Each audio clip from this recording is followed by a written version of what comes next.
এটা মিয়াক কাণত ধৰাই গোটেই শিৱসাগৰ ঘূৰাম যদি দম আছে 19টা মলি শিৱসাগৰলৈ মিয়া আনি দেখুৱাওক এটা মিয়াক কাণত ধৰাই গোটেই শিৱসাগৰ ঘূৰাম উজনি অসমৰ পৰা মিয়াক খেদিমেই মিয়া উজনি অসম ত্যাগ কৰিব লাগিব অন্যথা মিয়াৰ পিঠি বহল কৰি দিয়া হ'ব এখন হৈছে এখন খিলঞ্জীয়া বসতি প্ৰদান ঠাই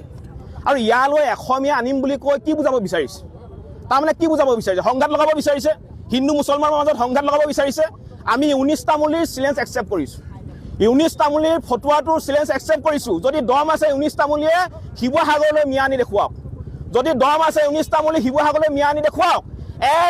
এটা মিয়াক কাণত ধৰাই গোটেই শিৱসাগৰ ঘূৰাম এটা মিয়াক কাণত ধৰাই গোটেই শিৱসাগৰ ঘূৰাম স্পষ্ট কথা আমি জাতীয় সংগ্ৰামী অসমে দেশৰ কাৰণে মাৰিবলৈ আৰু মৰিবলৈ ভয় নকৰোঁ আমি দেশৰ কাৰণে মাৰিবলৈ আৰু মৰিবলৈ ভয় নকৰোঁ মিয়া হৈছে পানীৰ মেটেকা মিয়া কি আছে মিয়া হৈছে পানীৰ মেটেকা গতিকে মিয়াৰ দমভালি অসমত নচলিব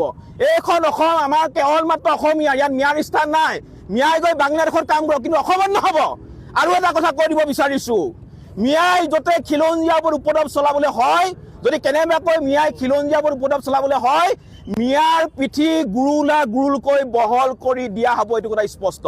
এই মাতৃভূমিত কেৱল মাত্ৰ খিলঞ্জীয়া মানুহৰ প্ৰভুত্ব আধিপত্য থাকিব লাগিব ইয়াত মিয়াৰ দমভালি আমি কোনো কাৰণতে সহ্য নকৰোঁ আৰু হাজাৰ ধুমুহা আহিলেও হাজাৰ শক্তি প্ৰয়োগ কৰিলেও উজনি অসমত এটাও মিয়া আমি কোনো কাৰণতে থাকিবলৈ নিদিওঁ আজি জাতীয় সংগ্ৰামী অসমৰ শ সৈনিক ওলাই আহিছে আমাৰ স্পষ্ট কথা